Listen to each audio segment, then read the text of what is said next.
اللہ رب العالمین نے روزوں کی فرضیت فرماتے ہوئے اعلان فرمایا یا ایھا الذین آمنوا، اے ایمان والو، کتب علیکم الصیام، تم پر روزے فرض کیے گئے، کما کتب علی الذین من قبلکم، جیسا کہ تم سے پہلے لوگوں پر فرض کیے گئے تھے۔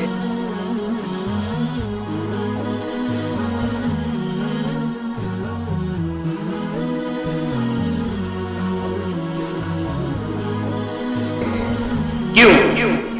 روزوں کی فرضیت کا مقصد کیا ہے؟ کیا صرف بھوک پیاس برداشت کرنے کا نام روزہ ہے؟ کیا صرف رسمی طور پر سحری میں اٹھ کر کھا لینے اور دن بھر بھوکے پیاسے رہ کر یوں ہی اوقات ضائع کر کے شام میں لوگوں کے ساتھ بیٹھ کر افطار کرنے کا نام روزہ ہے؟ نہیں، روزے کا ایک عظیم مقصد بتلایا گیا، لعلکم تتقون، تاکہ متقی بن جاؤ، دل میں اللہ کا خوف آ جائے، گناہوں سے بچنے کا جذبہ پیدا ہو جائے، اللہ کو راضی کرنے کے لیے عبادتیں انجام دینے کے لیے دل آمادہ ہو جائے۔ یہ ہے حقیقت میں تقویٰ، اور اسی تقوی کی غرض سے ماہ رمضان کے روزے فرض کیے گئے۔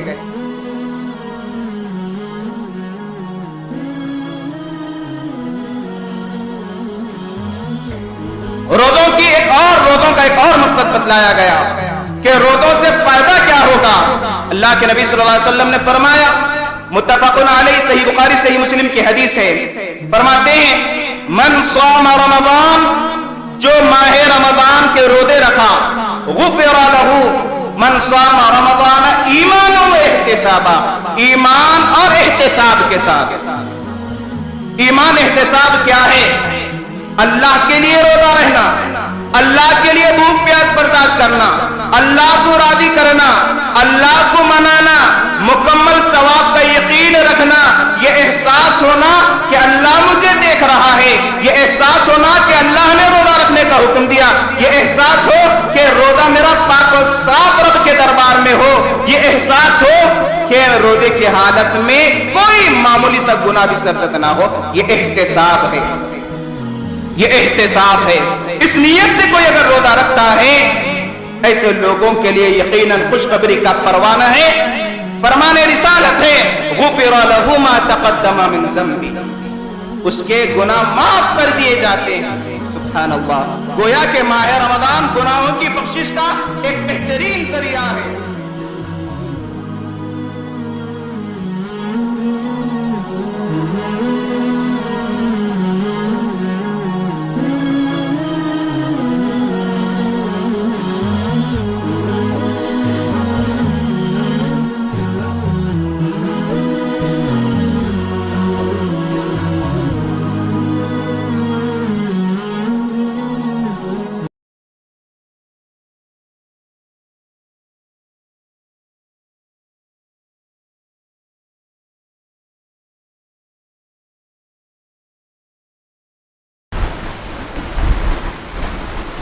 إن الحمد لله نحمده ونستعينه ونستغفره ونعوذ بالله من شرور أنفسنا ومن سيئات أعمالنا، من يهده الله فلا مضل له ومن يضلله فلا هادي له، وأشهد أن لا إله إلا الله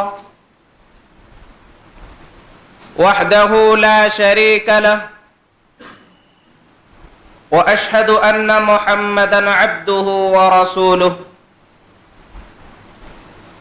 أرسله بالحق بشيرا ونذيرا وداعيا إلى الله بإذنه وسراجا منيرا،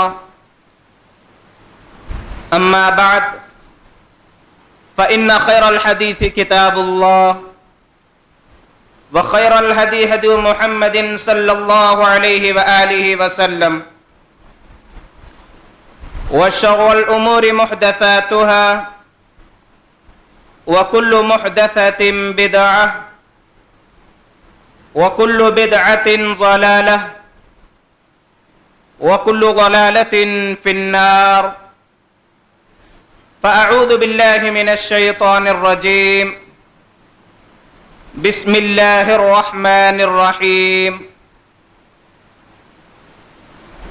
يا أيها الذين آمنوا كتب عليكم الصيام كما كتب على الذين من قبلكم لعلكم تتقون. عن أبي هريرة رضي الله تعالى عنه أن رسول الله صلى الله عليه وآله وسلم إذا جاء رمضان فتحت أبواب الجنة وغلقت أبواب النار وصفدت الشياطين. رواه المسلم. وقال رسول الله صلى الله عليه وسلم من صام رمضان إيمانا واحتسابا غفر له ما تقدم من ذنبه.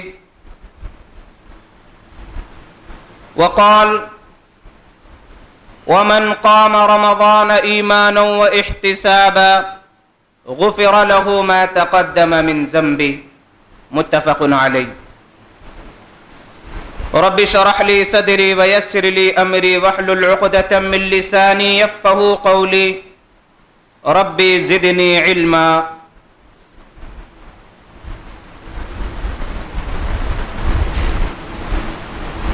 ساری تعریفیں،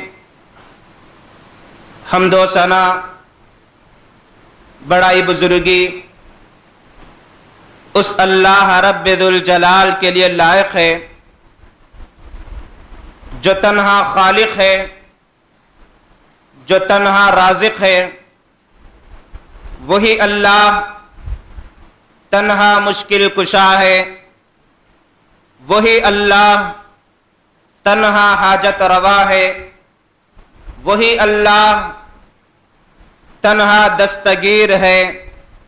وہی اللہ تنہا بندہ نواز ہے. وہی اللہ مختار کائنات ہے.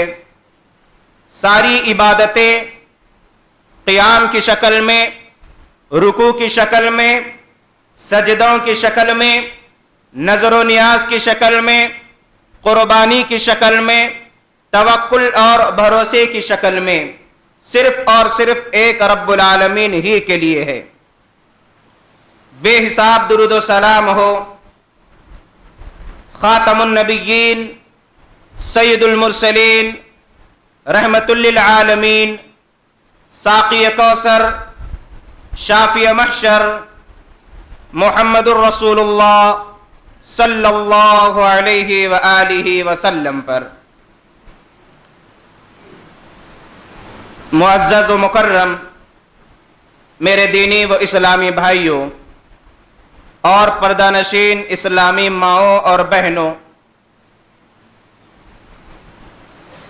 آج آپ کے سامنے جس عنوان پر میں خطاب کرنے جا رہا ہوں وہ عنوان ہے ماہ رمضان المبارک گناہوں کی بخشش کا ذریعہ.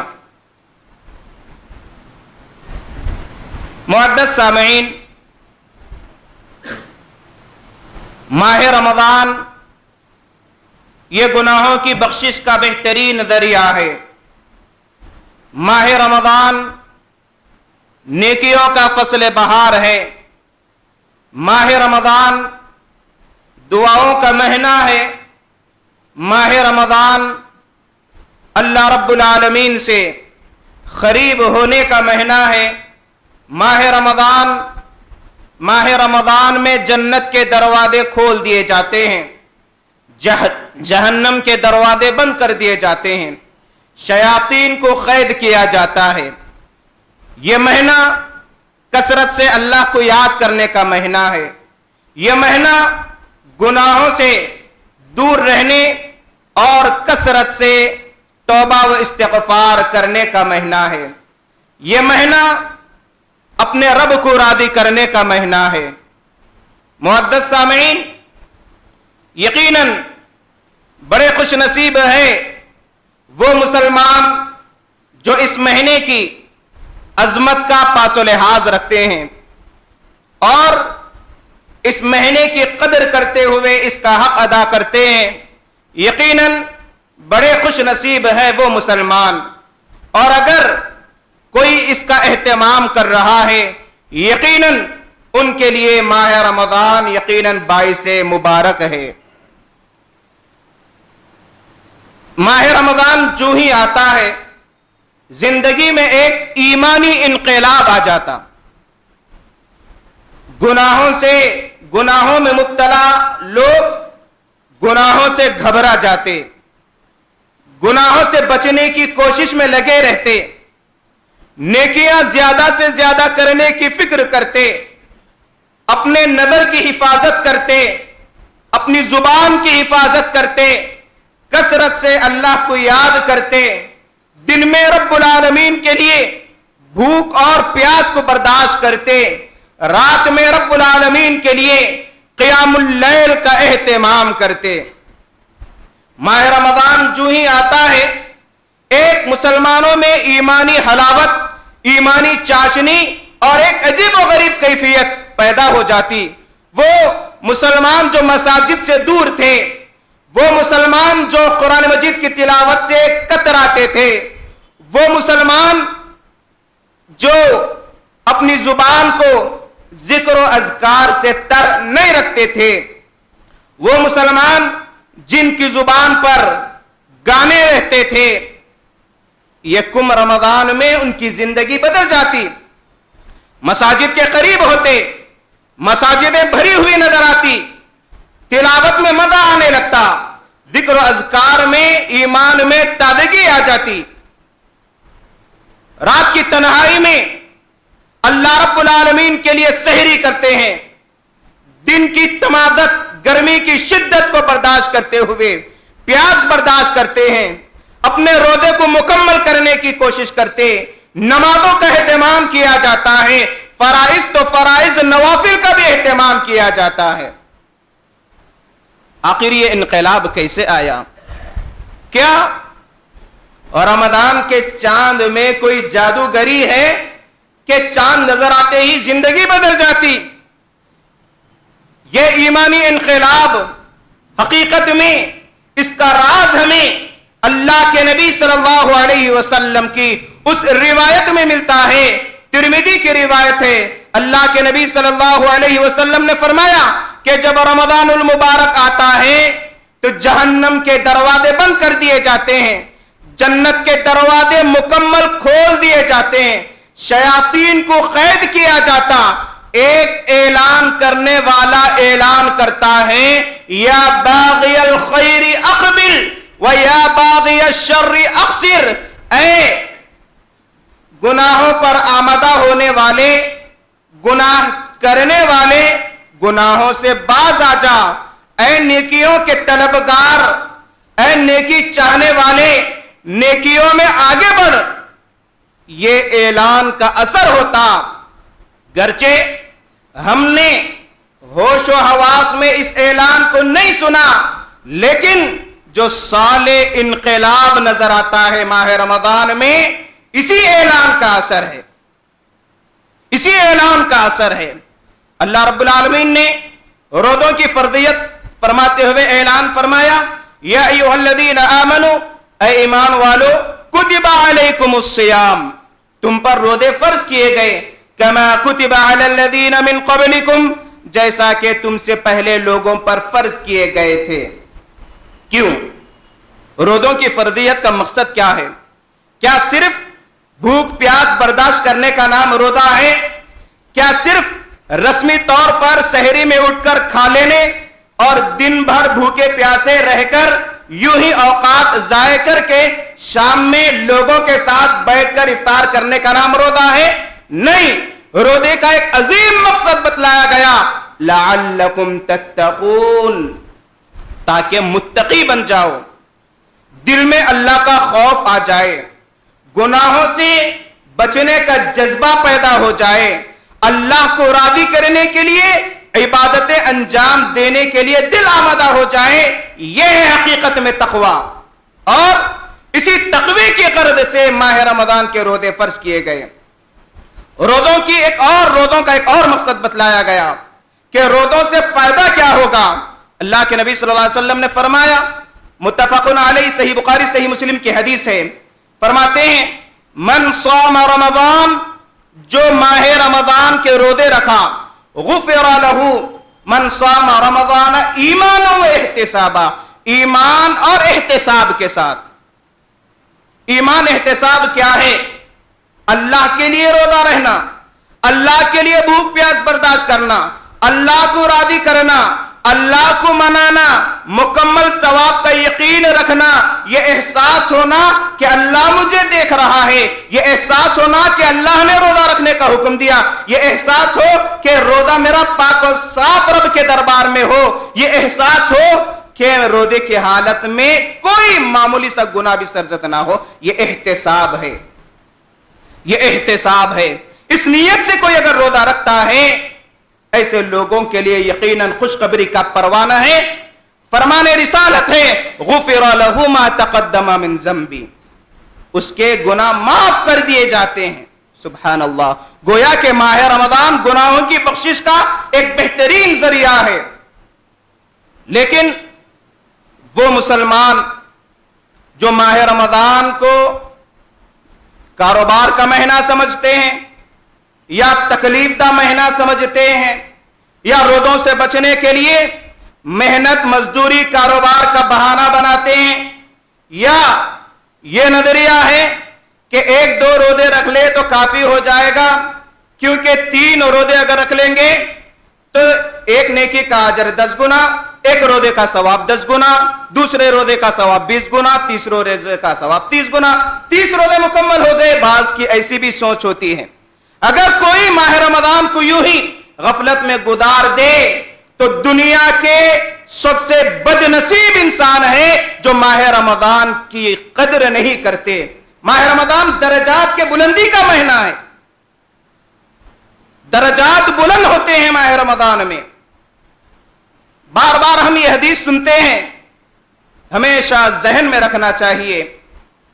ابن حبان کی روایت ہے, غالباً ابن ماجہ کی روایت ہے, طلحہ بن عبید اللہ رضی اللہ تعالی عنہ سے مروی ہے, فرماتے ہیں کہ 2 افراد ایک ساتھ اسلام قبول کیے, اور ایک ساتھ اسلام قبول کرنے کے بعد اس میں سے ایک شخص 1 سال پہلے شہادت کی موت پایا, اور 1 سال کے بعد دوسرا مسلمان انتقال کر گیا. میں نے دیکھا خواب میں کہ جو شہید ہوا وہ بعد میں جنت میں جا رہا ہے, اور جو اپنی طبعی موت مرا 1 سال کے بعد وہ شہید سے پہلے جنت میں چلا گیا. بڑا تعجب ہوا, لوگوں کے سامنے واقعہ سنائے, لوگ بھی تعجب کرنے لگے, کیونکہ شہید کا مرتبہ بہت بلند ہے.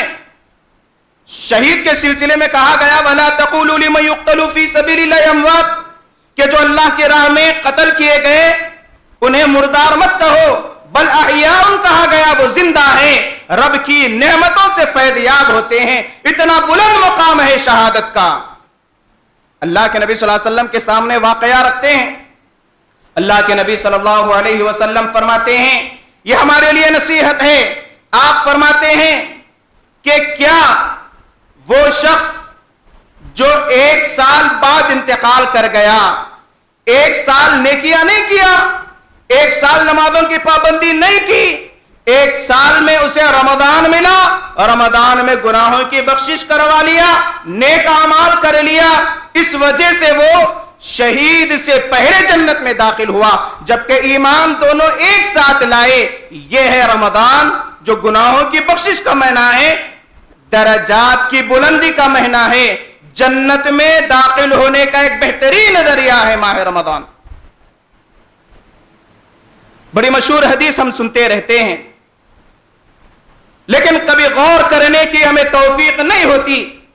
مستدرک حاکم کی روایت ہے, حضرت کعب بن عجرہ رضی اللہ تعالی عنہما سے مروی ہے, فرماتے ہیں ایک مرتبہ اللہ کے نبی صلی اللہ علیہ وسلم منبر کے پہلے زینے پر قدم رکھے, پہلی سیڑھی پر قدم رکھا, آپ کی زبان سے آمین کے الفاظ نکلے, دوسرے پہ قدم رکھا, آمین کے الفاظ نکلے,